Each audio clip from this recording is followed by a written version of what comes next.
Belfast over the last 12 months has definitely seen a rapid rise, in my opinion. Number one, from a tourism and hospitality perspective. Number two, business perspective. Lots of big multinational retailers come to the town. You've got Diekman, you've got your Apples and H&M moving into new, bigger places. The streets, in my opinion, are getting a little bit cleaner. There's definitely been a buzz about Belfast. You've got the Ivy, you've got Amelia Hall, you've got Foundry. Things, in my opinion, were going really, really good until DFI and roads and whoever is in charge of the traffic situation has thrown an absolute hand grenade at Belfast and caused, in my opinion, a strangulation of the city centre around peak times, which is causing a knock-on effect to business across the board in the city. Sydenham Bypass, Great Victoria Street, Durham Street, Grosvenor Road, you've got the Dublin Road, then outside of Belfast you've got the Saintfield Road, Upper Newtonards Road, stuff going on in North Belfast, stuff going on in South Belfast. It seems to be, Lauren, that they have allowed these works to happen all in one go. And from a business perspective, from a strategy perspective, that is just a disaster for the city. Because number one, it does cause huge issues with traffic and moving cars and buses and bikes around the city.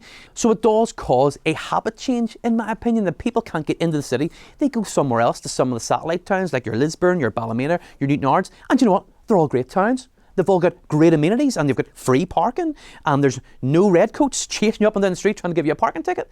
So, and once that habit changes, I feel that it could cause a lot of people maybe not to come back to the city because they find what they need outside of Belfast. And that for me as a Belfast City business owner is terrible.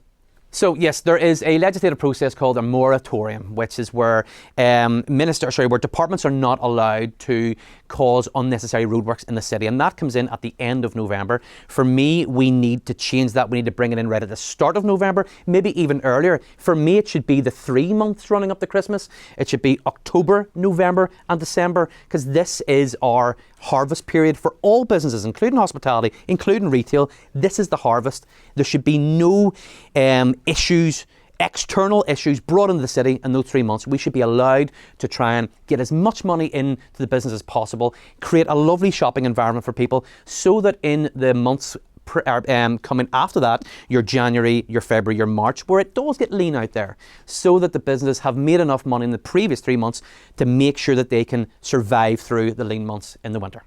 We're still in that COVID hangover where there's a lot of businesses have came out of COVID.